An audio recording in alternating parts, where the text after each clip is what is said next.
Hello students, welcome to online class. Today I continue topic sales book और sales journal. अभी हमने पीछे पढ़ा था परचेज बुक, आज हम पढ़ेंगे सेल्स बुक. तो देखिए सेल्स बुक और sales journal is a subsidiary book और special journal in which credit sales of goods dealt in by the firm are recorded. Sales book एक जर्नल है, सब्सिडरी बुक है जिसके अंदर हम सेल्स ऑफ गुड्स रिकॉर्ड करते हैं. कौन सी वाली? क्रेडिट वाली. जो उधार में होने वाली सेल्स हैं वो हम इसके अंदर नोट डाउन करते हैं. Cash sales are recorded in the cash book and not in the sales book. Cash sales कहाँ रिकॉर्ड होती है? हमारी कैश बुक में, ना कि सेल्स बुक में. Also credit sales of item other than goods dealt in by the firm sale of assets are not recorded in the sales book. इसी तरीके से यदि फर्म की कोई हमारी एसेट्स हैं वो हम सेल्स बुक में, जिन्हें हम सेल कर रहे हैं, वो इसके अंदर रिकॉर्ड नहीं होती. Like furniture, computer etcetera, they are recorded in journal proper. वो कहाँ रिकॉर्ड होती हैं? जर्नल प्रॉपर में. Entries in the sales book are on the basis of invoice issued to the customer with the net amount after trade discount and charging GST. कौन सा amount इसके अंदर चढ़ता है? ट्रेड डिस्काउंट लेस होने के बाद और जीएसटी चार्ज होने के बाद वाला अमाउंट हमारा कहाँ शो होता है? सेल्स बुक में. अब इसके फीचर्स देखिए क्या है. Credit sales of goods dealt in are recorded in the sales book. जो क्रेडिट सेल्स हैं, गुड्स की क्रेडिट सेल्स हैं, वो रिकॉर्ड होती है हमारी सेल्स बुक में. Credit sales of item other than goods traded in और sale of finish goods by the firm are not recorded in the sales book, they are recorded in journal proper. Goods के अलावा कोई और चीज़ें जिन्हें हमने sell out किया है तो वो फर्म की होते हुए भी सेल्स बुक में नोट नहीं होती. वो कहाँ नोट होती है? जर्नल प्रॉपर में. Cash sales are not recorded in the sales book since they are recorded in cash book. जो कैश में सेल्स हुई है वो इसके अंदर रिकॉर्ड नहीं होती. क्यों? क्योंकि वो हम कैश बुक में रिकॉर्ड कर चुके हैं. Entries are recorded on the basis of invoices. और एंट्रीज किसके बेसिस पे हमारी रिकॉर्ड होती हैं? इनवॉइसेस के. यानी इसका एविडेंस हमारा क्या है? इनवॉइसेस. अब फॉर्मेट देखिए इसका क्या है हमारा सेल्स बुक का. वही है date, particular, invoice number, ledger folio, details, sale value. यहाँ वहाँ इनपुट CGST IGST आती थी, यहाँ आउटपुट आएगी. ठीक है, output CGST, output SGST, output IGST. Freight और कार्टेज यहाँ पे भी आएंगे और फिर एक टोटल वाला नंबर का कॉलम. तो देखिए ये सब पॉइंट्स वही हैं जो पीछे हमने परचेज बुक में पढ़े थे. यहाँ देख लीजिए इसमें क्या होता है? क्वांटिटी इंटू प्राइस पर आर्टिकल. जितना सामान हमने लिया है और उसकी 1 की क्या वैल्यू है वो मल्टीप्लाई करके आ जाएगी पहले. फिर डिटेल्स वाले कॉलम में बता रही हूँ मैं. लेस उसमें से ट्रेड डिस्काउंट हो जाएगा, जो अमाउंट आई वो आ गई माइनस होके. अब इसमें ऐड, यदि CGST SGST और IGST में जो भी चीज़ है वो ऐड हो जाएंगी. ऐड हो गए, जो अमाउंट आया वो आ गया. अब इसमें से ऐड हो जाएंगे एक्सपेंसेस. जो एक्सपेंस हमारे इसके ऊपर लगा है वो एक्सपेंसेस इसके अंदर ऐड हो जाएंगे. तो ये आ जाएगा हमारा इनवॉइस प्राइस. क्लियर है स्टूडेंट्स? अब देखिए क्या डिफरेंस है सेल्स बुक और सेल्स अकाउंट में. तो it is a sales book जो एक जर्नल बुक का पार्ट है और सेल्स अकाउंट लेज़र का पार्ट है. इसके अंदर लेज़र की तरीके से जो है 2 कॉलम नहीं होते, डेबिट और क्रेडिट, और इसके अंदर दोनों कॉलम होते हैं, डेबिट एंड क्रेडिट. इसमें केवल क्रेडिट सेल्स लिखी जाती हैं गुड्स की. इसमें क्रेडिट और कैश दोनों ही सेल्स हमारी लिखी जाती हैं सेल्स अकाउंट में. इसमें total amount of sales book is posted to the sales account periodically. जो सेल्स बुक का टोटल अमाउंट है वो कहाँ ट्रांसफ़र होता है? हमारा सेल्स अकाउंट में. टाइम टू टाइम हम उसे ट्रांसफ़र करते रहते हैं. जबकि इसका जो अमाउंट है वो कहाँ ट्रांसफ़र होता है? ट्रेडिंग अकाउंट में. Balance in the account is transfer to the trading account. अब है हमारे इसकी यूटिलिटीज़. तो it reduce the volume of work required to pass journal entry for each credit sale. इससे हमारा क्या होता है? वर्क का जो हमारा वर्क है, बहुत सारा वर्क हो जाता है, वो कम हो जाता है क्योंकि एक जगह सारी क्रेडिट ट्रांजेक्शन्स हमारी रिकॉर्डेड होती हैं. Laser posting becomes easier. इसके थ्रू लेज़र की जो पोस्टिंग है वो ईजी हो जाती है क्योंकि हमारी सारी क्रेडिट सेल्स की ट्रांजेक्शन एक जगह रिकॉर्डेड है सिंगल बुक में. It become easier to check whether the prices charged are according to the catalog or not. ये भी चेक करना आसान हो जाता है कि जो कैटलॉग का हमारा प्राइस है उसी के अकॉर्डिंग इसमें प्राइस सेम है या नहीं है.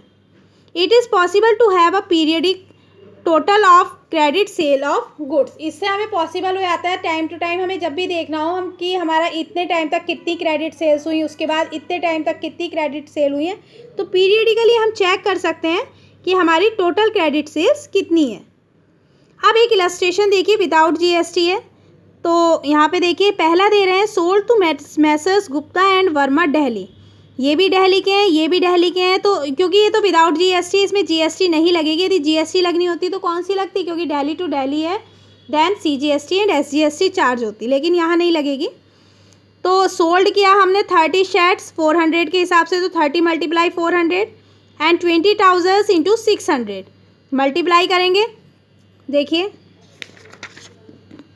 मैसर्स गुप्ता का ये बना हुआ है, डिटेल वाले कॉलम में आ गए दोनों के 12,000 और इसमें लेस हुआ 10% ट्रेड डिस्काउंट, माइनस होके जो अमाउंट आई वो अमाउंट वाले कॉलम में आ गई। इसके बाद नेक्स्ट ट्रांजेक्शन्स देखिए आपकी कौन सी है। नेक्स्ट है आपकी sold old furniture to Messrs Sehgal and company Delhi for 8,000। ये क्या है, फर्नीचर। तो फर्नीचर क्योंकि अदर एसेट है और हमारा बिजनेस हमें किस चीज़ का दिख रहा है, कपड़ों का है, तो फर्नीचर वाली ट्रांजेक्शन इसके अंदर नहीं आएगी। नेक्स्ट है sold 50 shirts to Messrs Jain and sons Kanpur at the rate of 400 each. ये आ जाएगी 400 को 50 से मल्टीप्लाई करके डायरेक्टली, क्योंकि इसके अंदर कोई ट्रेड डिस्काउंट नहीं है तो कुछ भी लेस नहीं होगा। नेक्स्ट है sold to Messrs Mathur and Jain Kolkata. यहाँ पे दिया हुआ है 100 शर्ट्स 400 के हिसाब से एंड 10 ओवरकोट्स 1000 के हिसाब से, दोनों को ऐड करेंगे, लेस करेंगे ट्रेड डिस्काउंट। देखिए और ये अमाउंट वाले कॉलम में आ गई। तो यहाँ हमारी आपको दिख रहा है 3 अमाउंट आई हैं, 3 अमाउंट का टोटल आया 86,600। ये किस नाम से आएंगी लास्ट में, सेल्स अकाउंट के नाम से और क्रेडिट। इसमें क्योंकि डेबिट और क्रेडिट का कॉलम अलग अलग नहीं होता है, तो हमें याद रखना चाहिए कि सेल्स का जो अमाउंट आएगा वो क्रेडिट होगा, जो परचेज का था वो डेबिट होता है। तो यहाँ क्रेडिट लिखना आपको कंपलसरी है।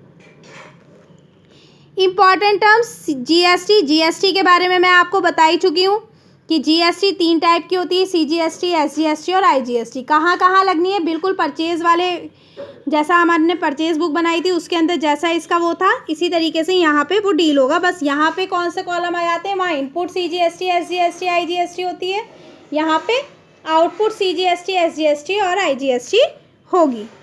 वही फ्रेट एंड पैकिंग चार्जेस का है। इलस्ट्रेशन देखिए इसका ये वाला, इसमें क्या बोल रहे हैं, sold to Messrs Gayatri tea Assam. ये कोलकाता के हैं और ये असम के हैं। Vide invoice number 2005। यहाँ इनवॉइस नंबर दिया हुआ है तो इनवॉइस नंबर में हम ये नंबर डालेंगे, जिस क्वेश्चन में दिया हो वहाँ पे ये डालना पड़ता है। क्या कर रहे हैं ये, क्या सेल आउट कर रहे हैं, 3 चेस्ट ऑफ टी फॉर 5,000 पर चेस्ट। तो 5,000 को 3 से मल्टीप्लाई करके लिखेंगे 15,000।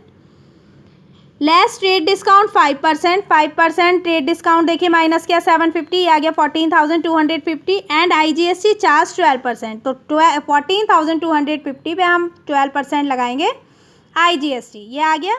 तो आईजीएसटी ऐड होती है तो 15,960। अब इसकी डिटेल अलग अलग देखेंगे। सेल वैल्यू टोटल कितनी थी, ट्रेड डिस्काउंट माइनस होने के बाद जो अमाउंट आती है वो सेल वैल्यू में आती है। इसके ऊपर लगने वाली क्योंकि आईजीएसटी थी, आईजीएसटी वाले कॉलम में लिखा और इन दोनों का टोटल हमने टोटल के अमाउंट में लिखा। इसी तरीके से नेक्स्ट है sold to Messrs Mohan and sons Kolkata. Kolkata से कोलकाता है तो सीजीएसटी एंड एसजीएसटी लगेगी। यहाँ तो गिवन है, यदि किसी क्वेश्चन में गिवन ना हो तो आपको ये ध्यान रखना है। इनवॉइस नंबर 2006 दिया हुआ है। देखिए क्या लिया था, 20 kg Amul butter eight the rate of 250 पर kg। तो 250 मल्टीप्लाई 25 करके लिख दिया, 20 करके लिख दिया। लेस ट्रेड डिस्काउंट इसमें से 250 कर दिया, अमाउंट आ गया।